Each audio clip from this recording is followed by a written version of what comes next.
Le lendemain du G7 qui s'est tenu à Marseille, un collectif de 40 associations manifeste leur opposition. Les peuples d'abord, pas la finance. Depuis 40 ans, les peuples subissent la dictature des marchés financiers, incapables de résoudre les crises qu'ils engendrent. Le chômage, la pauvreté, les délocalisations ne cessent de s'accroître.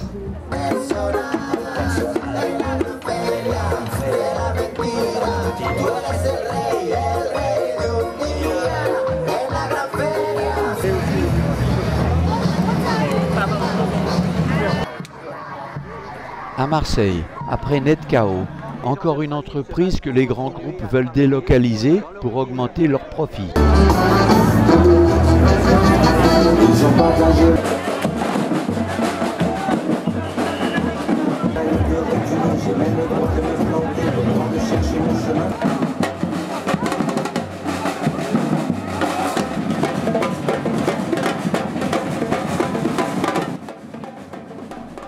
Arrêt devant le groupe des eaux de Marseille.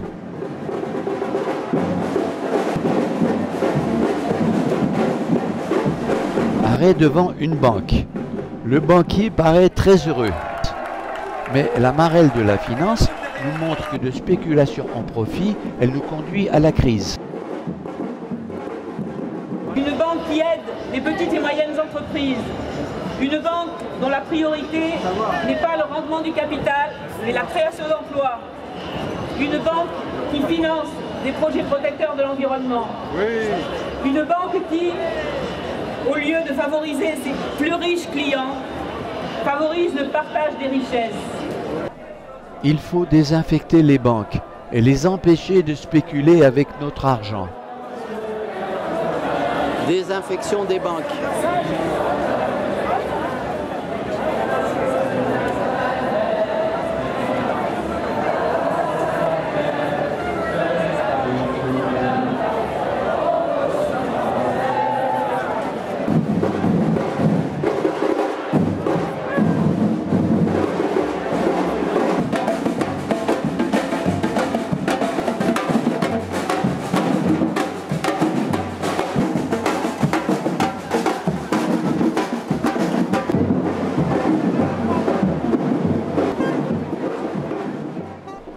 Il est temps de se réveiller, de demander des comptes sur cette machine dette qui redistribue la richesse à l'envers, des pauvres vers les riches. Cette machine n'a rien d'extraordinaire.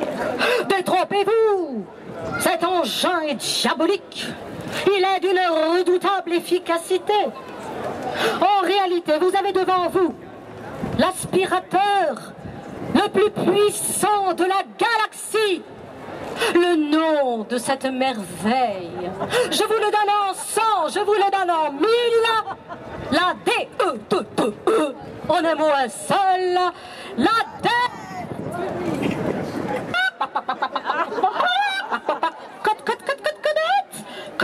Codette.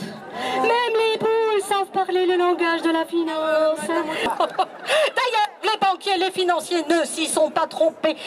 Ils l'ont adopté. Ils ne jurent que par lui. Ils ne veulent plus s'en séparer. Grâce à l'aspirateur, la dette, ils font le ménage dans tous les pays du monde, à commencer par la Grèce. Et comme ils disent si bien, quand il n'y a pas de dette, il n'y a pas de profit.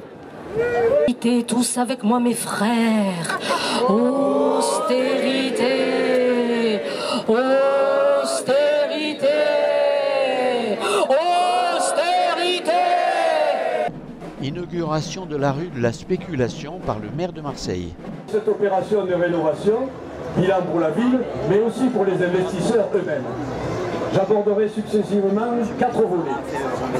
Celui du nouveau visage de la rue de la République, que nous allons bientôt débaptiser.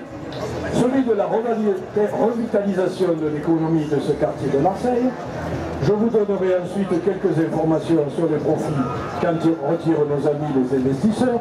Enfin, mais là je ne m'attendrai pas trop, j'évoquerai la question et la situation des habitants de ce quartier après 7 années de conduite de cette opération. Vous comprendrez bien que la crise est passée par là.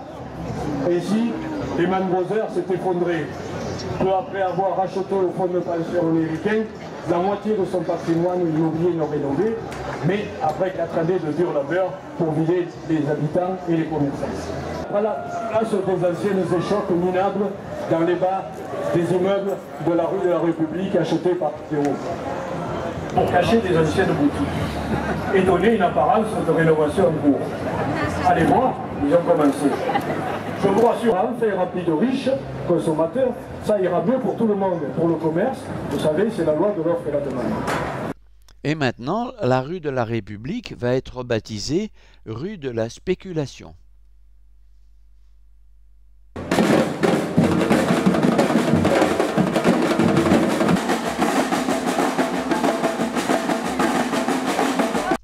Et l'avion de la spéculation a fini par se cracher. Il y a 2 ans, au G20 de Londres, on nous promettait que l'ère du secret bancaire était terminée. Pourtant, aujourd'hui encore, plus de la moitié des flux financiers et commerciaux passent par les paradis fiscaux. Oh, 800 milliards volés, volés. Où ça? Où ça? Volés, volés. Paradis fiscaux, paradis fiscaux. Libérés, libérés. L'argent, l'argent. Paradis fiscaux? Non. Oh, faire expliquer. Allez, tomber sur lui à la prière, c'est-à-dire dans son magasin, et tout en traitant ses affaires, me dit ta mère, t'éteins.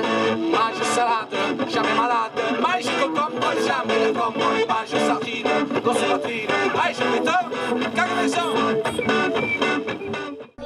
40 associations ont participé au collectif de Marseille 13.